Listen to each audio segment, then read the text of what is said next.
Darren Jones is Labour MP for Bristol North West, first elected to Parliament in 2017. He was appointed Chair of the House of Commons Business, Energy and Industrial Strategy Committee in 2020.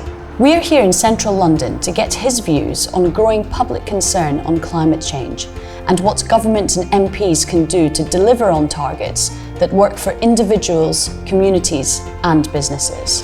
Hello Darren, thank you very much for joining us. I'd like to start today by just asking you how you first got involved with climate and environmental issues. It was really when my daughters were born and you were looking at the UNFCCC, the UN kind of climate change targets, and realising that within their lifetime, we've got to kind of get this right, otherwise the world will look significantly different. And just to kind of put that into the realisation that it would affect my kids, not just my grandkids, kind of gave me the urgency of the need to do more on this. And you've been the chair of the House of Commons Select Committee on Business, Energy and Industrial Strategy for a good while now. Are there any particular aspects of that really struck you, aspects of that work that really stood out? The scale and pace of change that's required is the thing that stands out most to me. And I think there's a really big question about how we deliver that and bring people with us. And I think there's a fundamental question about how we structure government and deliver transformative change for the country. And I think part of our problem at the moment is that we're trying to deliver it with the current system and the market, and those together probably won't get us there quick enough. What appetite do you see for changing that broader system?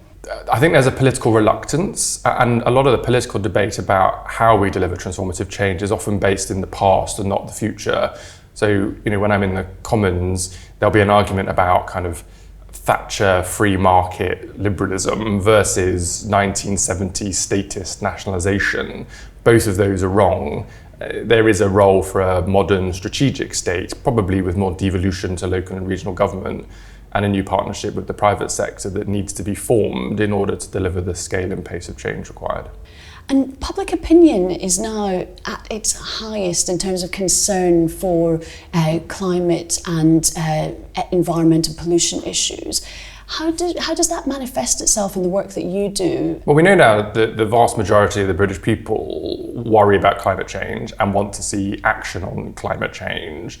The task is making sure that we bring everyone with us as we start to implement that change, which is one of the worries I have about the government's approach. But it should give politicians, whether in government or elsewhere, the confidence to know that the British people expect to see climate action in their homes and communities and in our country.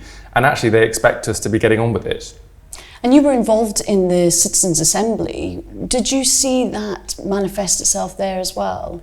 Yeah, so the Citizens' Assembly was a great example of bringing together a diverse group of people that represented the breadth and depth of the British people with experts to explain the choices that might need to be made. And the Assembly recognised there were difficult choices to be made, but fundamentally they all agreed that we needed to do it. And at the heart of all of that, we needed to ensure a fair or a just transition. Essentially, we need to make sure that people are supported in the changes that we make so that people aren't disproportionately affected in a negative way. And again, there's much more work to be done on that from government.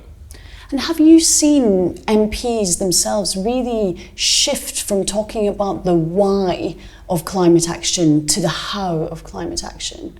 Yes, which is great. I mean, the government itself has been publishing quite a list of policies and strategies. We've not quite got to the delivery stage yet, in my view.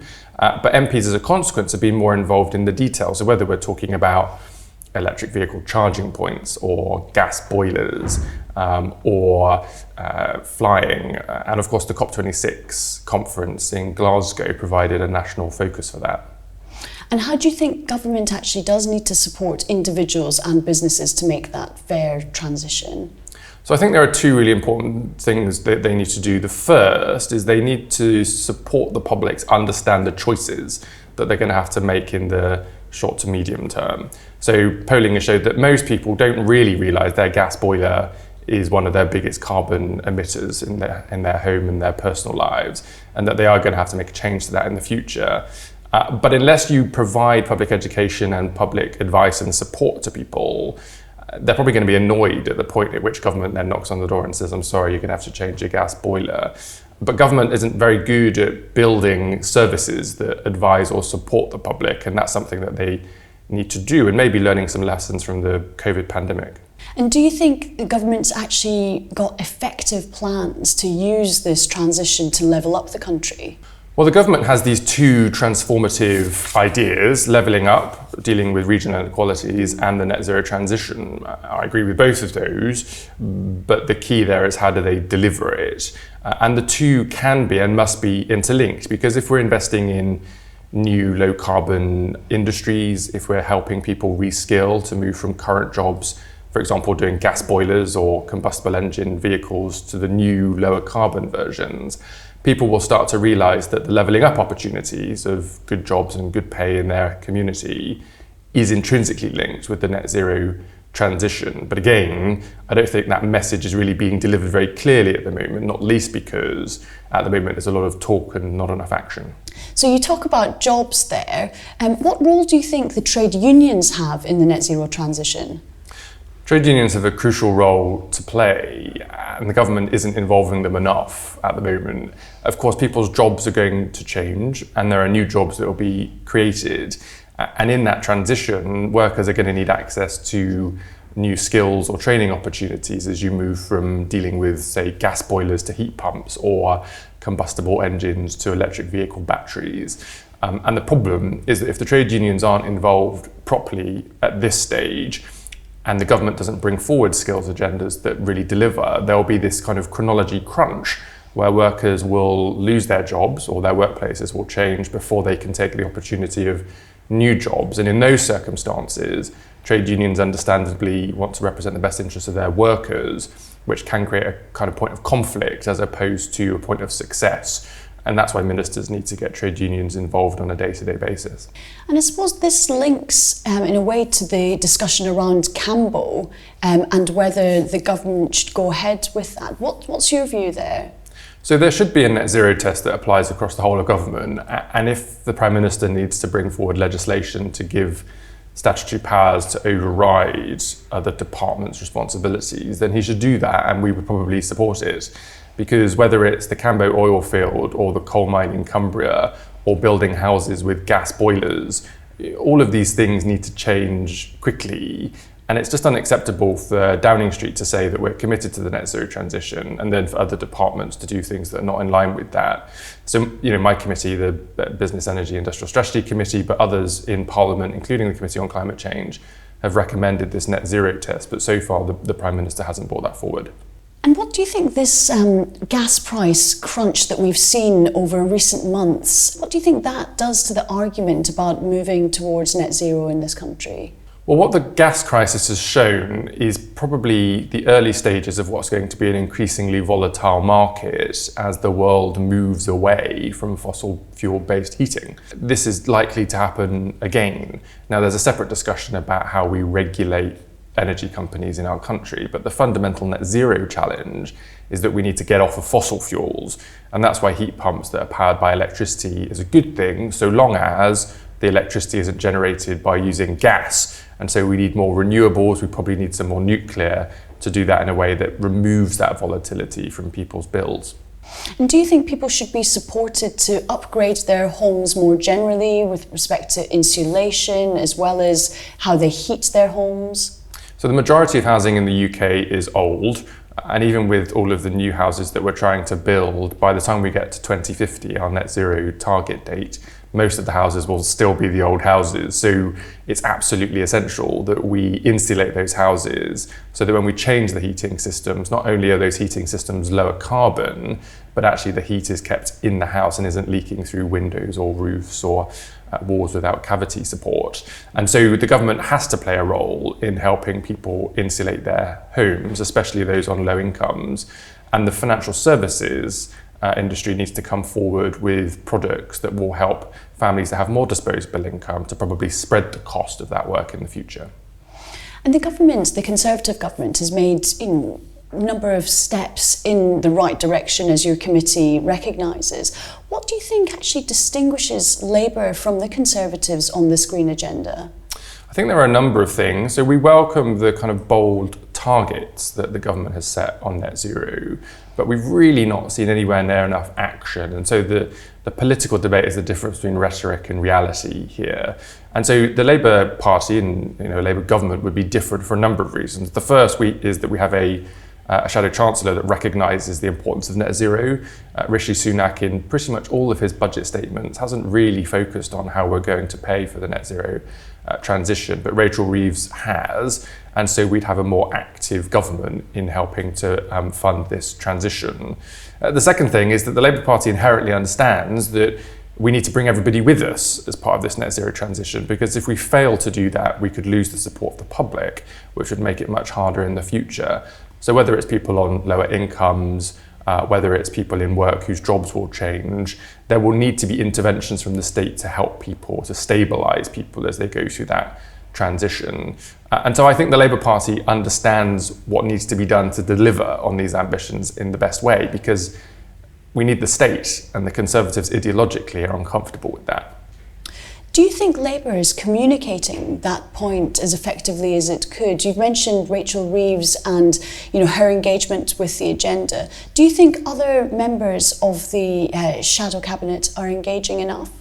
I think Ed Miliband has always been a leader on these issues and was very active during the International Climate Change Summit in Glasgow.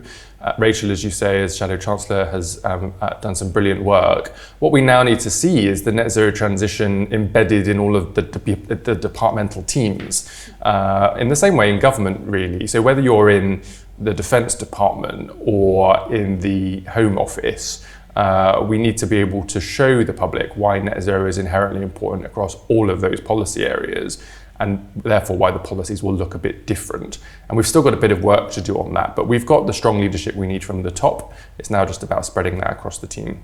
And moving on to COP26, what was your view about how the Cabinet Office, how Alok Sharma delivered that, and what needs to happen next? So Alok Sharma has been applauded for his efforts and energy in his presidency of COP26, and his officials in the Cabinet Office all worked really, really hard. I think our criticism was that he probably wasn't given enough capacity and support by the Prime Minister in order to really push COP26 as early as it ought to have been pushed. Remember, there was a 2-year period because of the COVID pandemic before the conference actually arrived in Glasgow. And obviously we were all disappointed about the outcome on coal, which in my view was partly undermined by our own position in the UK in tacitly at least supporting a new coal mine. So I think Alok Sharma was undermined a little bit by government more broadly, and that had a direct impact on our ability to persuade other countries to do what we wanted them to do. So the UK still has 11 months of holding the COP presidency until COP27 in Egypt. What are the key things you think they need to push for in this next 11 months? Well, one of the key commitments of COP26 was about enhancing these nationally determined contributions, how each country is playing its part more frequently. And in Egypt next year, we want to see those countries that maybe didn't go as far as we wanted to in Glasgow have the confidence to go a bit further. And so Britain has a really important climate diplomacy task ahead of itself to keep up the pressure. Government shouldn't just see COP26 as a 2-week conference. It is a whole year programme. And hopefully the Prime Minister and the British government will give Alok Sharma, the COP president, the resourcing and support he needs to do that. And what other opportunities do you see such a role providing for Britain in the world? So Britain can play a really important role globally in the net zero transition, and it can build off of COP26 to deliver that. But we've got to be able to show that we're doing it ourselves, not just relying on successes in the past, but getting our decisions aligned with net zero in the future. And there's a huge opportunity here as well for British industry, because as we come up with the new goods and services that will deliver on our net zero ambitions, of course, those are goods and services that we can sell to other parts of the world, and we should see that there is an opportunity between climate diplomacy and industrial policy. And how would you like to see the UK use its role at the G20 and the G7 in the coming year to advance the agenda?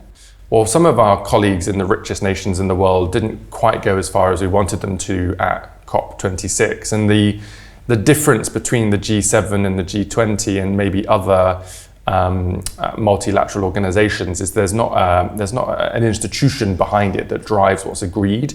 So the leaders will come together, they'll agree a statement.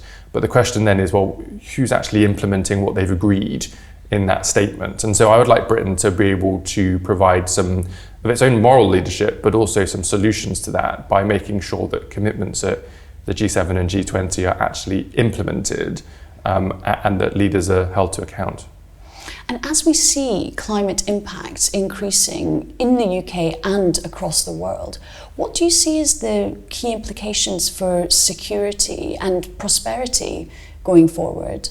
Well, this is one of the huge risks. We often talk about climate change in terms of extreme weather, a little bit around the impact on climate refugees or immigration. But in a 3 degrees world, for example, and thankfully we're not there at the moment, but we are still in a 2+ degrees world in the decades ahead, the geopolitical settlement can change because the impacts of climate change on some of the most powerful and wealthy nations in the world could diminish their role and their position in the world. And then for many smaller nations, especially in areas where there's a history of conflict, the risk of conflict for natural resources or water, for example, could become very significant. And so I do worry that the security and geopolitical implications of climate change are not always right at the front of people's minds because it feels so perhaps dystopian or far away, where actually there's a real urgency and we need to be able to keep that at the front of our minds. And how do you feel about the different tools that the UK has at its disposal to advance this agenda globally? For example, trade deals. How do you feel about the government's recent approach to trade deals and climate change? Well, the government hasn't been as committed to climate change in the trade deals as it says it has been, and has been willing to drop climate commitments in order to get trade deals across the line, and has not actually implemented protections around for example, the import of higher carbon products into the UK. So I think the government really needs to have another look at its trade policy in the context of its climate change commitments. And if it really is committed, be confident and bold enough to change its approach to negotiating trade deals. I've not seen anywhere near enough action from the Department for International Trade in terms of its climate change responsibilities, and the Prime Minister needs to require that. And how do you think British farmers should be protected? We've heard a lot about the impact that this could have on them in particular. Well, the government shouldn't be supporting the import of lower cost, higher carbon food products into the UK when we could be supporting British farmers to grow and produce the goods here.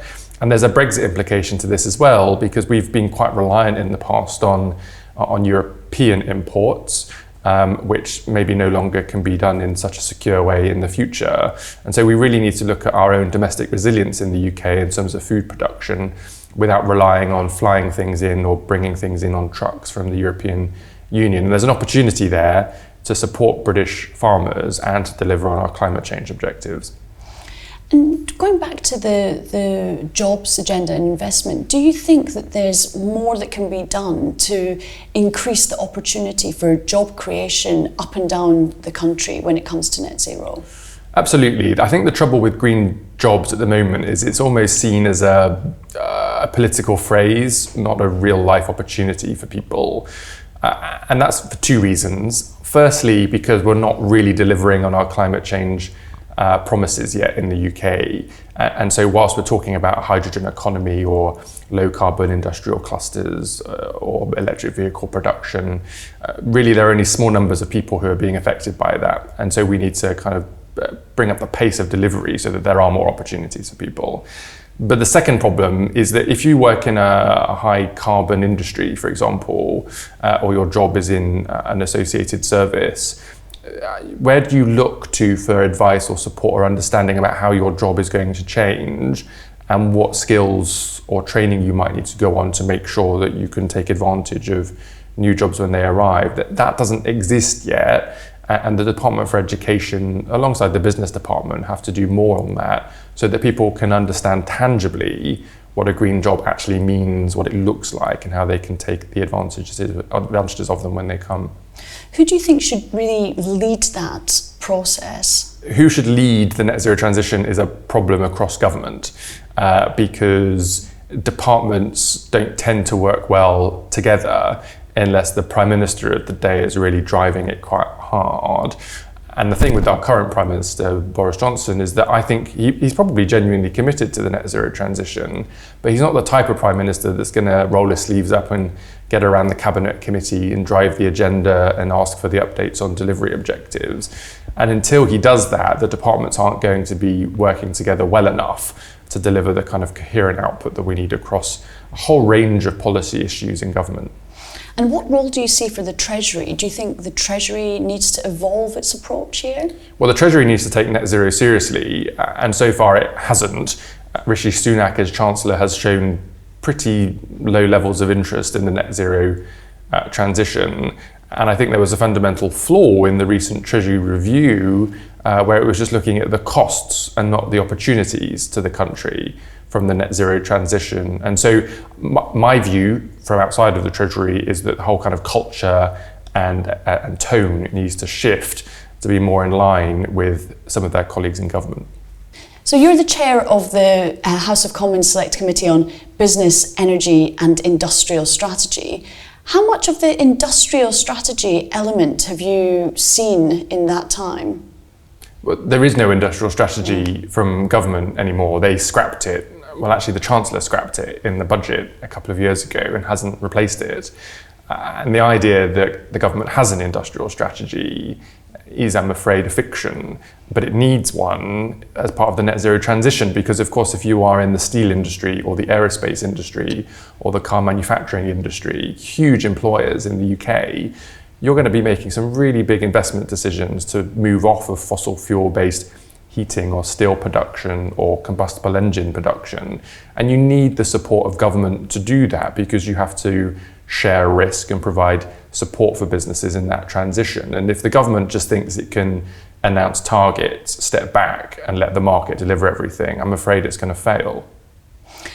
And the government actually set up a National Infrastructure Commission a number of years ago. Do you think that's being utilised to most effect to plan a longer term strategy for upgrading Britain's infrastructure?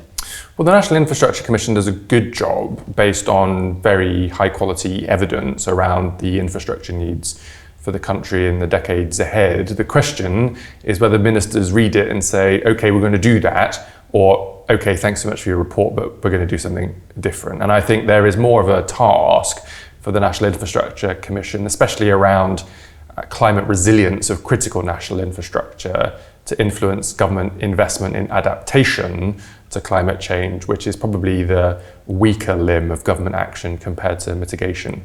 What potential do you see in the government's hydrogen strategy? Well, my concern with the hydrogen strategy is it essentially just talked about hydrogen and didn't really make any decisions. And I just think we need to be honest with ourselves about the role the UK is going to play in the global hydrogen economy. We're not going to be able to mass produce hydrogen cheaply compared to other parts of the world, because it's probably going to be the cheaper way to do it is with solar power.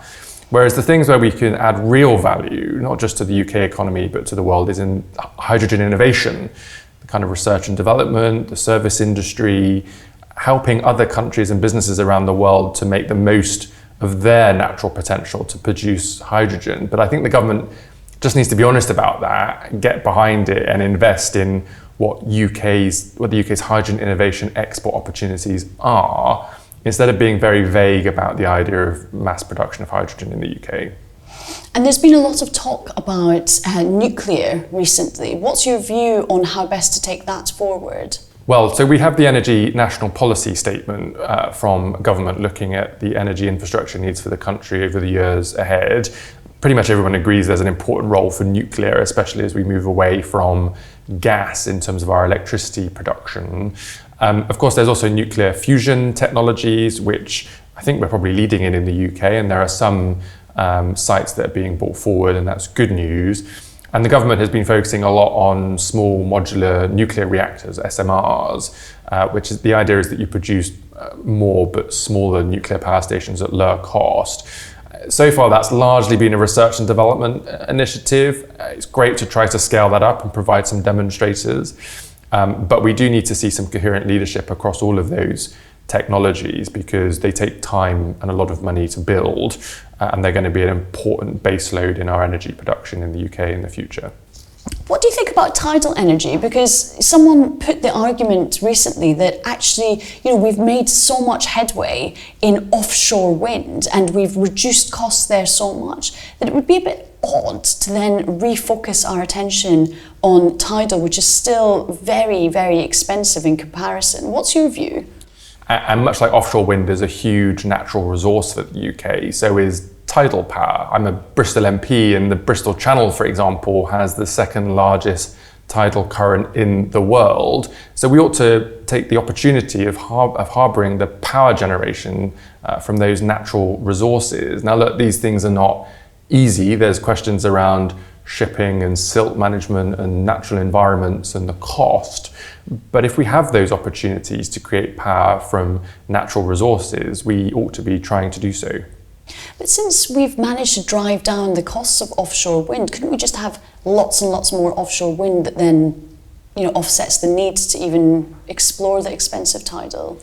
So we should continue to roll out offshore wind and onshore wind for sure, but there are certain geographical locations around the country that are particularly suited to tidal power installations, and they should be given the support to at least test the technology and see whether we can add that into the mix. As we move away from coal power, obviously, but also gas-based power, we have more intermittent sources of power generation in the UK. It's important, therefore, we have a diversity of generator, so that if the wind isn't blowing but the tide is moving and it happens to be a dark day, you've got other sources of power coming into the mix that National Grid and others can balance effectively without having to rely on what is currently seen as a stable and flexible source of generation from gas-powered power stations.